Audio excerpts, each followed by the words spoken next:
Donald Trump regresó a la Casa Blanca con más de 200 órdenes ejecutivas firmadas. Y las directrices de la nueva presidencia de Estados Unidos no se limitan a los asuntos internos. El mandatario ordenó que el país se retire de la Organización Mundial de la Salud y del Acuerdo de París. También congeló las ayudas que envía Washington para el extranjero.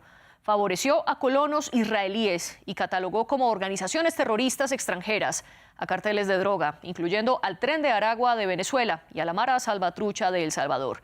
Maxime Pluvinet nos hace un recuento de algunas de las primeras decisiones. Una ola de decretos y órdenes anunciados. El primer documento que el presidente Trump está firmando es la revocatoria de 78 acciones ejecutivas de la era Biden, órdenes ejecutivas, memorandos presidenciales y otros. Apenas al mando en el despacho oval, Donald Trump, investido el lunes presidente número 47 de los Estados Unidos, firmó una serie de decretos y de órdenes ejecutivas. De las decisiones anunciadas en su discurso inaugural, Trump firmó una orden que declara la emergencia nacional y allana el camino para enviar tropas estadounidenses a la frontera con México e implementar un eventual programa a gran escala de deportaciones. ¿Podemos esperar redadas en las grandes ciudades? No quiero decir cuándo, pero va a pasar. Tiene que pasar o no nos quedará nada de país. También designó a los carteles como organizaciones terroristas, como lo prometió. Otra medida mencionada indultó a la casi totalidad de las más de 1.500 personas judicializadas por irrumpir en el Capitolio el 6 de enero de 2021, luego que Trump se negara a aceptar su derrota frente a Joe Biden en las elecciones de noviembre de 2020. De las decisiones de la era Biden que fueron anuladas, se encuentra la de dejar de designar a Cuba como Estado patrocinador del terrorismo, una de las últimas decisiones de Joe Biden antes de dejar la Casa Blanca. Trump también abandonó las sanciones impuestas por su predecesor contra colonos judíos por violencias contra los palestinos de Cisjordania. Decidió también retirar por segunda vez a los Estados Unidos de los acuerdos de París sobre el clima. Una de las incógnitas más importantes es la cuestión de los aranceles. Trump había amenazado de implementar una taxación de hasta 25% sobre los productos de Canadá y México, pero declaró el lunes que se podrían implementar a partir del 1 de febrero. Aunque son muchas las medidas, hoy discutiremos las órdenes ejecutivas que Trump ha firmado y que tienen que ver con los asuntos internacionales. En este sentido, ¿hay mano dura o políticas aislacionistas? Ese es el debate de hoy. Para ello nos acompaña desde Washington Daniel Garza, presidente de la Iniciativa Libre y estratega republicano. Y en Nueva York se conecta con nosotros Luis Montes, estratega demócrata. Bienvenidos ustedes dos y bienvenido todo nuestro público. Les recuerdo que estamos en redes sociales como @France24-ES. Y el debate de France 24 también lo pueden escuchar a través de Apple Podcasts, Spotify, Deezer y TuneIn. Daniel Garza, bienvenido. Comencemos con esta pregunta general. Las órdenes ejecutivas que ha firmado Trump en tan solo cuestión de horas y en materia internacional, ¿muestran una mano firme o un aislacionismo por parte de Estados Unidos?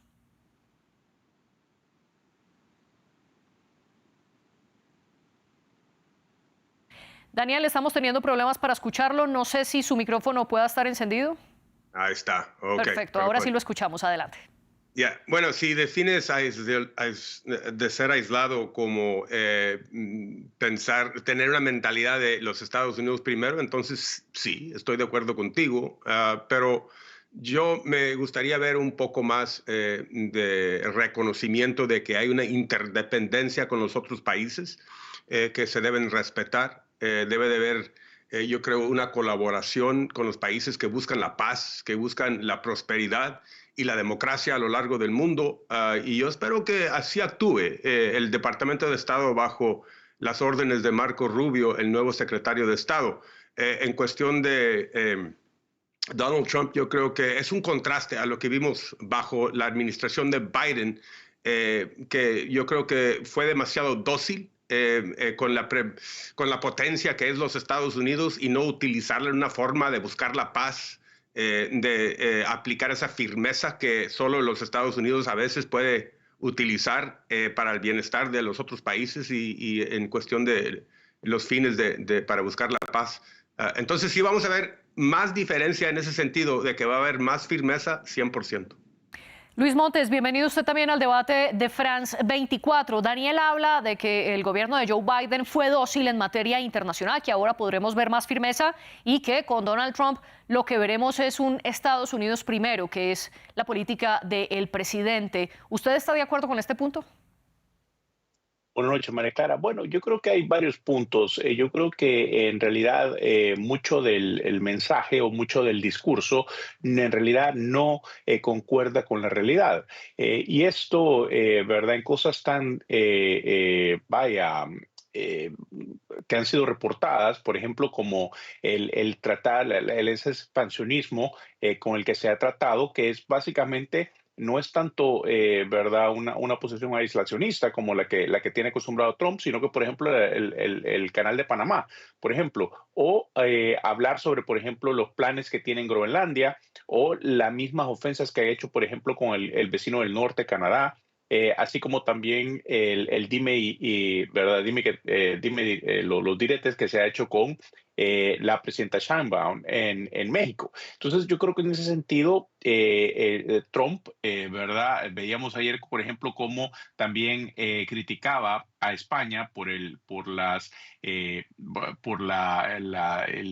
el gasto en defensa que ha hecho y lo confundía con BRICS. Él me parece que, ¿verdad? Además de que deja ver un poco acerca de la falta del conocimiento que tiende a mezclar cosas, pero también a la larga es un discurso bastante mezclado y que él está más que todo enfocado en ganar titulares que en realidad la verdadera sustancia de las políticas que trata de promover.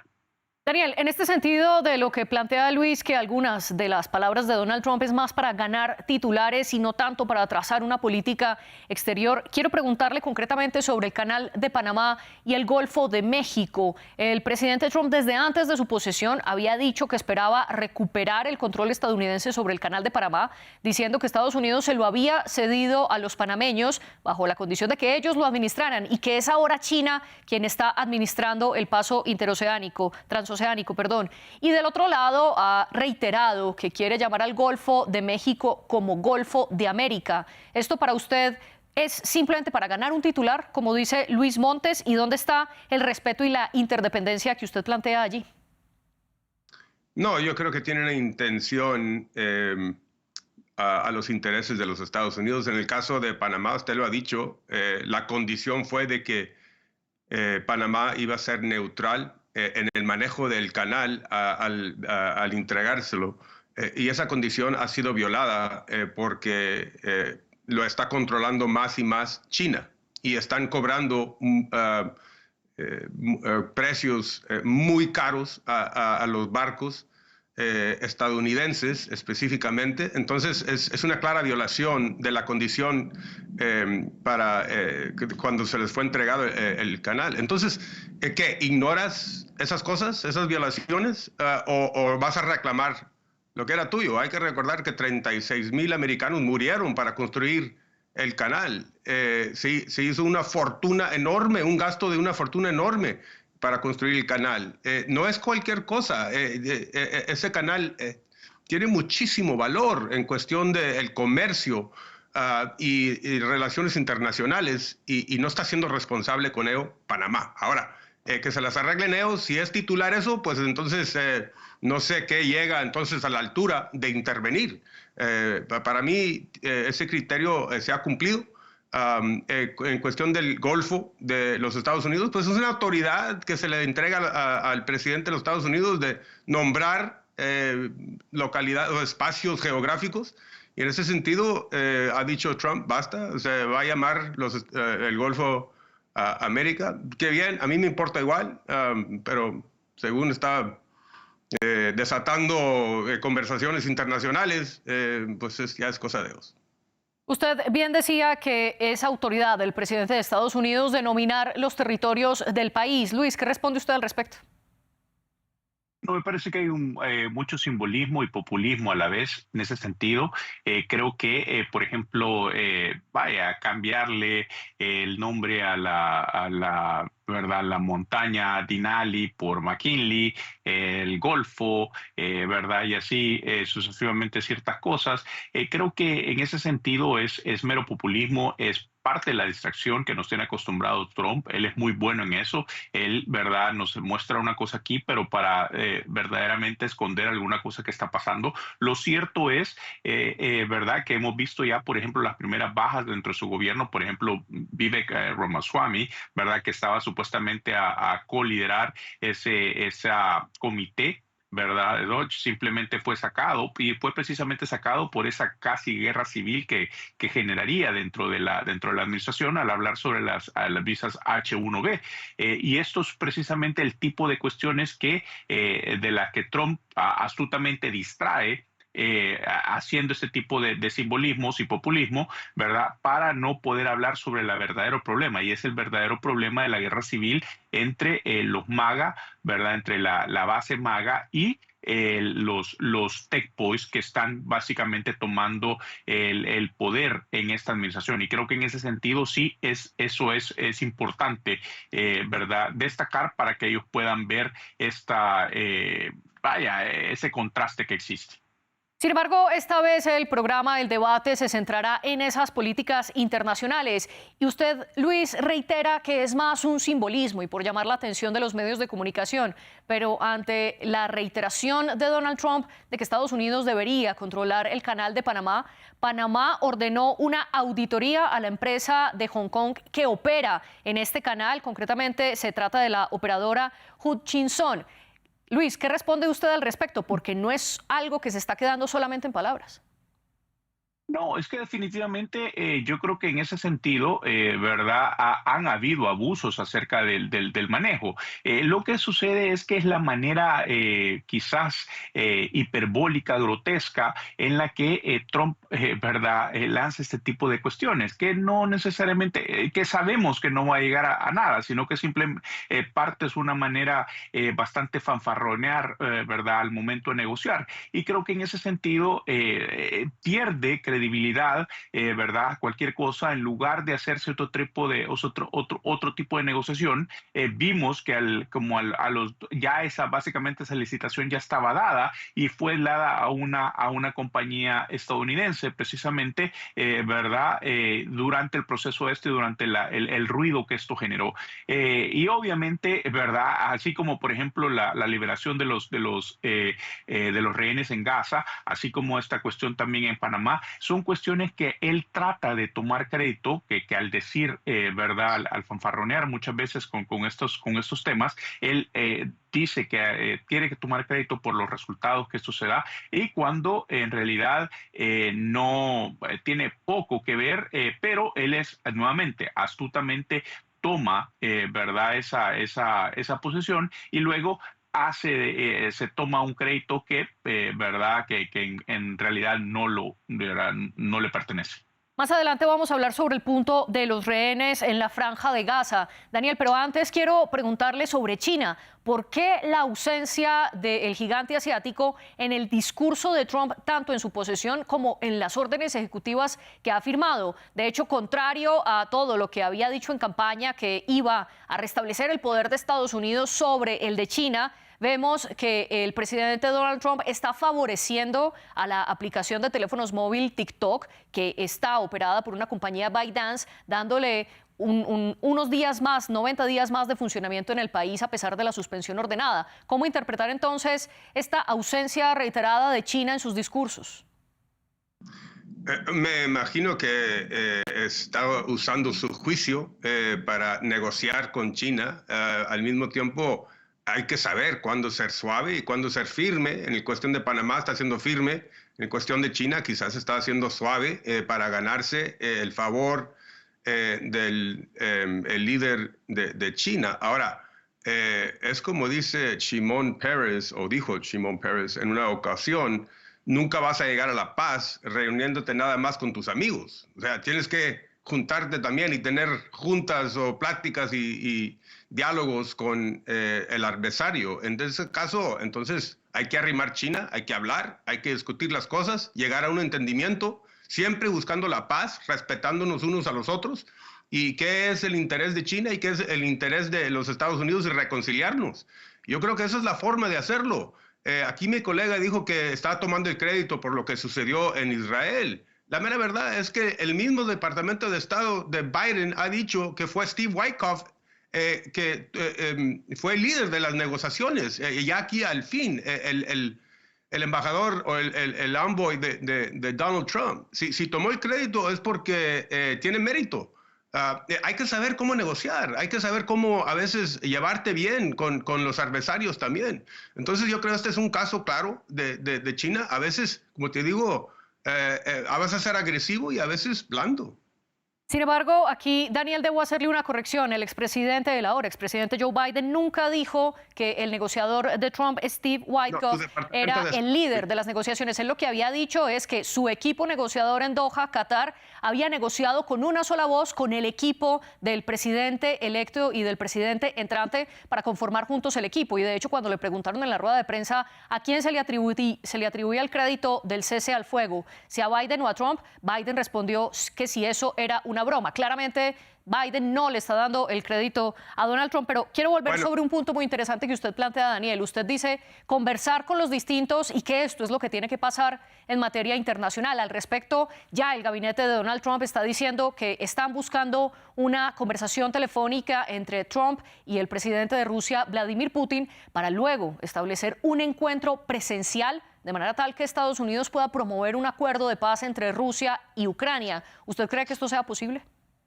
Es posible. Yo creo que, bueno, mire, él fue elegido como nuestro campeón, como nuestro representante al mundo del extranjero, de representarnos como líder, como la persona que toma las decisiones, como la persona principal en negociar con los líderes del extranjero.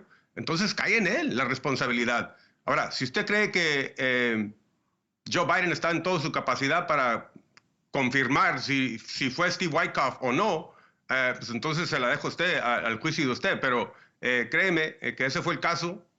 Su mismo Departamento del Estado lo ha confirmado y punto. Luis, quiero preguntarle al respecto, ¿cómo interpretar el acercamiento que está intentando tener la Casa Blanca con Putin? ¿Podría favorecer esto a Ucrania? Bueno, yo creería que esto es parte de la danza, pero todos sabemos, Trump y Putin han tenido conversaciones, más de 7 conversaciones, como ha sido verdad reportado en libros, esto incluso fuera de la presidencia. Entonces, sí. Trump siempre ha sido, ¿verdad? Y siempre se ha sabido que ha tenido algún tipo de una relación, digamos, extraoficial con Putin. En ese sentido, ¿verdad? Lo verdadero aquí es qué tipo de negociación va a ser y cómo dejaría esto a Europa y cuál es la posición en términos de cómo Daniel lo plantea, blanda o dura, ¿verdad? Que va a tomar, por ejemplo, Estados Unidos. Ojalá que sea una posición similar a la de Reagan, ¿verdad? En los 80, que sea una posición que básicamente que fortalezca, que sea de una posición de fortaleza de Estados Unidos al momento de negociar y que no vaya a ser una posición básicamente en la que ponga en riesgo no solo a Estados Unidos, ¿verdad? Pero a los aliados básicamente en Europa. Y creo que es verdaderamente lo que tenemos que ver. Han hecho claramente el Partido Republicano en general, liderado por Donald Trump, ha tomado posiciones bastante contradictorias o quizás contrastantes a las posiciones que los republicanos tenían tradicionalmente ¿verdad? En la perspectiva en el tema de Rusia. Y creo que en ese sentido sí ha ¿verdad? Levantado dudas, ha levantado sospechas acerca de estas relaciones y veremos, ¿verdad? Quizás por el momento hay que dar el beneficio de la duda, ¿verdad? De cómo esto se dé, pero al final esto sí creo que va a ser un punto bastante trascendental en una presidencia de Trump, ¿verdad? Que pudiese definir la política exterior de Trump en los próximos 4 años. Y hablando de la guerra en Ucrania, durante su campaña, el ahora presidente de Estados Unidos, Donald Trump, dijo que esta guerra podría acabar en 24 horas. Daniel, ya se pasó este tiempo desde la posesión de Trump. ¿Por qué no acaba todavía la guerra en Ucrania? Eso quizás pueda ser la primer falla de él, en donde el falla de cumplir con una promesa o un compromiso que se hizo con los votantes. Y eso, claro, me imagino que están trabajando de una forma frenética, ¿verdad? Para tratar de llegar a ese acuerdo entre Rusia y Ucrania. Y me imagino que tuvo pláticas que quizás señalaron que pudieran llegar a un acuerdo dentro de esas primeras 24 horas y no está resultando así.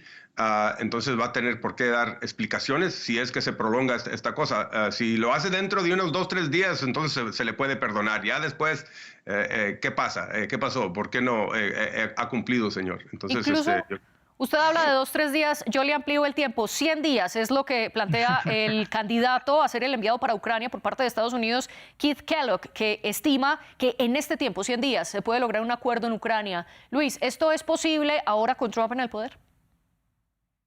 Bueno, de acuerdo a Trump, él, ¿verdad? Como usted lo mencionaba, María Clara, eso va a ser en 24 horas. Yo creo que el tema es mucho más complejo. El tema no es simplemente a menos de que usted esté dispuesta a básicamente cederle todo el territorio, ¿verdad? Que Putin busca y básicamente hacer todas las concesiones en la negociación. Entonces sí, puede cerrar esa negociación mañana o pasado mañana, si es posible. Yo creo que esto es un tema mucho más, ¿verdad? Mucho más serio que simplemente tratar de ponerse. Es precisamente por esto que esta guerra, ¿verdad?, se ha alargado tanto. No es una cuestión seria. Sabemos el poder expansionista que tiene Putin, las intenciones que tiene Putin, y esto precisamente desde una posición de Estados Unidos no puede permitirse, no puede, es algo que Estados Unidos simplemente no puede ceder, ¿verdad?, por principio y por, ¿verdad?, también por la posición geopolítica que esto generaría y el mensaje que esto, por ejemplo, le pueda mandar a China en el caso de Taiwán. Creo que eso es bastante importante, ¿verdad? La correlación de este asunto en Ucrania con el asunto taiwanés es muy estrecha y creo que en ese sentido hay que poner atención a lo que sucede. Ahora sí pongamos los ojos sobre Medio Oriente que ustedes ya han mencionado. Donald Trump se posesiona el 20 de enero. El día anterior, el 19 de enero, ocurrió el primer intercambio de 3 rehenes que estaban en poder de Hamás por 90 prisioneros palestinos. Esto como parte del acuerdo al cese al fuego al que hacíamos alusión anteriormente. En su discurso de posesión, Donald Trump no dijo directamente que se le podía atribuir el éxito a él, pero sí dijo que hablaba mucho el hecho de que este intercambio ocurriera justo un día antes de su posesión. Daniel, ¿esto es gracias a Trump? Yo creo que en cierta parte sí, claro que sí, fue parte de Trump y su negociador Steve Witkoff que estuvo involucrado, y el mismo Departamento de Estado ha dicho que le ayudaron también, colaboraron juntos para llegar a este acuerdo. Mire, yo también le doy crédito a Joe Biden por llegar a esta conclusión. Ellos pudieron intervenir o tratar de no sé, un sabotaje o lo que sea para que no se le cumpliera a Trump. No, yo creo que aquí la meta siempre ha sido para Biden de regresar a los rehenes y que esto se pueda solucionar de una forma pacífica o lo más posible, ¿verdad? Pero también con la destrucción total de lo que es Hamás. No merecen continuar como organización y ojalá que así sea y muy pronto regresen todos los hostages. Luis, y quiero aquí intentar unir los cabos para intentar entender si tiene algo que ver o no la renuncia del jefe del ejército de Israel, reconociendo que hubo un problema de seguridad el 7 de octubre del 2023 cuando Hamás atacó. Sin embargo, esta renuncia no había ocurrido durante 15 meses de guerra y ocurre justo un día después de la posesión de Donald Trump. ¿Usted cree que tiene algo que ver la llegada del magnate a la presidencia? Clara, yo creería que era un paso más atrás todavía y es recordar también la crisis, que tenía Netanyahu precisamente antes de ese 7 de octubre y cómo se reportó, ¿verdad? Que tanto Egipto como Estados Unidos le dejaron saber a Israel precisamente, ¿verdad? Sobre la amenaza que esto generaría. Entonces, al parecer, esta es una medida, ¿verdad? Hay que ser bastante cauteloso al momento de decirlo, pero que es, vaya, casi que era sabida de antemano y que simplemente no se actuó de una manera categórica como tradicionalmente Israel actúa. Entonces, levanta sospechas. Lo que es cierto es esto también, el simbolismo político de esto. Si Trump hubiese sido la persona principal de esta negociación, yo le puedo asegurar que los rehenes hubiesen sido, ¿verdad? Devueltos la primera jornada de soltar rehenes hubiese sido a las 12:01 del 20 de enero, porque precisamente hubiesen querido dar todo el crédito a Trump. Lo cierto es que esto lo hacen un día entero antes de la toma de posesión y precisamente, y este es el tipo de simbolismo que al final uno tiene que poner atención. Habría que recordar, por ejemplo, cómo en Irán, cuando también se tenían a los rehenes en la embajada. Esto sucede después de la toma de posesión de Reagan, ¿verdad? Que es básicamente una bofetada que se le da a Jimmy Carter en esa negociación. Entonces, en ese sentido, creo que hay bastantes paralelos entre una y otra situación y básicamente poder tratar de deducir conclusiones acerca del tiempo, ¿verdad? Y lo que esto básicamente significa.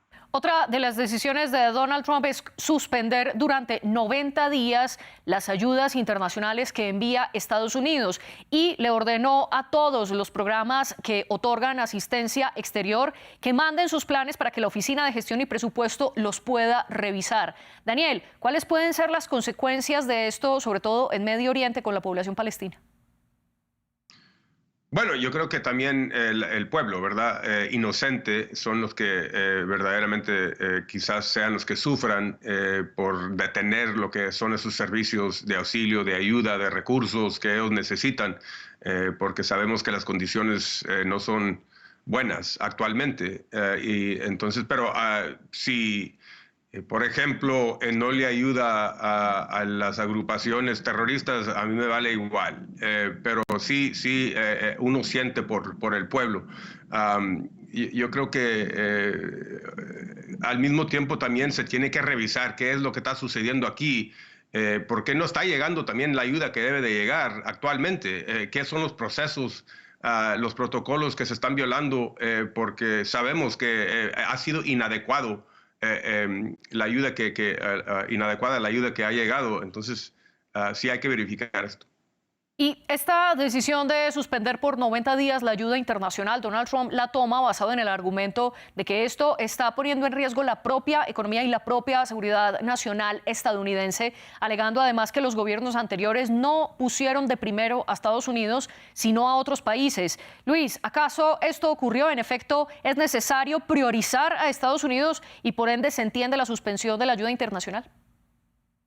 Creía que Estados Unidos no está en una situación precaria donde no puede proveer ese tipo de ayuda. Precisamente es parte de la historia de Estados Unidos siempre proveer ese tipo de ayudas, precisamente en crisis humanitarias. En el caso, por ejemplo, de genocidio que está tomando, ¿verdad?, que ha pasado en Gaza. Creo que en ese sentido, sí, me parece que es un mensaje que él ha enviado, ¿verdad? Nuevamente es un simbolismo que él envía. ¿Verdad? En el sentido de, ¿verdad? Es un guiño que le hace a Netanyahu, ¿verdad? Y a las fuerzas precisamente para, vaya, de una manera diplomática, básicamente ahogar esos últimos recursos que que puedan darle vida, ¿verdad? A este grupo terrorista que sí tiene que ser, ¿verdad? Eliminado, que es Hamas. Y en ese sentido, creo que es una manera bastante, por decirlo, ¿verdad? A pesar de que se está tratando de vidas humanas las que están en juego, es una manera bastante diplomática, una bastante elegante de Trump de básicamente tratar de quitarle el oxígeno ¿verdad? al grupo terrorista Hamas. Y al respecto, Donald Trump también ha hablado de la desigualdad que hay en materia económica en diferentes organismos internacionales. Por eso decide retirar a Estados Unidos de la Organización Mundial de la Salud. En la orden ejecutiva que firmó el presidente dice de manera textual que China tiene un 300% más de habitantes que Estados Unidos y que aún así contribuye casi un 90% menos a la OMS que lo que hace Washington. Luis, ¿cuál sería su respuesta al respecto? ¿Merece Estados Unidos ser retirado de la OMS? Esto va precisamente en línea con la línea ideológica del globalismo básicamente contra el nativismo. Creo que en ese sentido, vaya, parte de la situaciones que se están dando en el mundo. Hemos visto, por ejemplo, este brote de Marburg, por ejemplo, en Tanzania, donde es precisamente organizaciones multilaterales, como la Organización Mundial de la Salud, la que permite ese flujo de información y que, precisamente las entidades de Estados Unidos, como la CDC, tomen ese tipo de información y la prueben. Al estar fuera, al aislar a Estados Unidos de precisamente lo que decía Daniel al principio, de la interdependencia de las naciones, es simplemente contraproducente. Yo creo que nuevamente es un simbolismo que se trata de enviar, de América primero, que en realidad se malentiende y se lleva a un punto de extremo que a la larga perjudica a los intereses de Estados Unidos en el mundo. Quiero preguntarle a usted, Daniel, porque esta orden ejecutiva a la que me refiero sobre el retiro de la OMS, el texto también dice que es por el mal manejo que dio el organismo de la ONU a la pandemia del COVID-19. Sin embargo, recordemos que Donald Trump, durante su presidencia inicial, que le tocó la pandemia, fue negacionista de este virus y se resistió a varias medidas federales hasta que ya la pandemia fue inmanejable. ¿Se puede entender entonces como una retaliación por parte de Trump contra la OMS? Yo creo que parte de eso sí. Ellos vieron que fue un abuso por parte de esta organización que fue más o menos controlada por otros estados como China, que lo influyeron en sus decisiones de negar lo que estaba pasando con el origen de COVID en Wuhan. Además, yo creo que estaban dando información no correcta, todo una vez más, porque estaban siendo manipulados por otras fuerzas de Estado. ¿Y por qué vamos a ceder nuestra soberanía como país a una organización que está siendo manipulada por otro Estado? Entonces no tenía sentido. Adiós. Usted habla de poner en riesgo la soberanía. Luis, ¿usted cree que la soberanía estadounidense está en riesgo y sobre todo en relación con el Acuerdo de París, el acuerdo climático del que también Donald Trump retiró a Estados Unidos? No, eso precisamente, esa es parte del extremismo que se toma al hablar sobre estos temas. Obviamente Estados Unidos no está cediendo su soberanía. Estados Unidos simplemente es, un líder importante en ambas organizaciones, tanto, en el Tratado de París como en la Organización Mundial de la Salud. Creo que, en ese sentido, nuevamente es contraproducente para los intereses de Estados Unidos y para los mismos intereses del mundo, los vecinos de Estados Unidos, muchos de ellos aliados, muchos, que necesitan este tipo de engagement a nivel internacional, precisamente para poder contrarrestar mucha de la narrativa falsa que puede estar proviniendo de estos lugares. Y en ese sentido, creo que nuevamente es una manera bastante extrema de llevar esta política de América primero en entes multilaterales importantes para todo el mundo.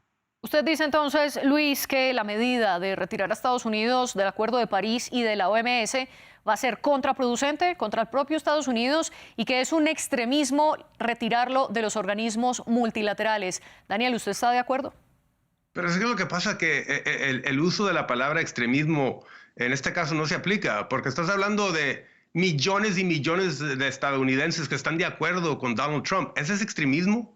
O sea, porque tú eres de la izquierda y estás en desacuerdo con algo que hizo Donald Trump, ¿lo vas a categorizar como extremismo cuando todo el país está de acuerdo? O sea, mira, por ejemplo, si Donald Trump no está en acuerdo con Joe Biden y las condiciones que según se acordaron en el Paris Agreement, y él decide de que yo como el nuevo líder de los Estados Unidos no estoy de acuerdo con estas condiciones, voy a salir. ¿Es extremismo? O sea, aunque millones y millones de estadounidenses votaron por él para que lo hiciera, eso es lo que no entiendo de este argumento. Entonces, es que la popularidad sí es una Luis, amenaza. un segundo, dale un segundo a Daniel para que pueda terminar su argumento y luego le doy el derecho a réplica a usted. Adelante, Daniel.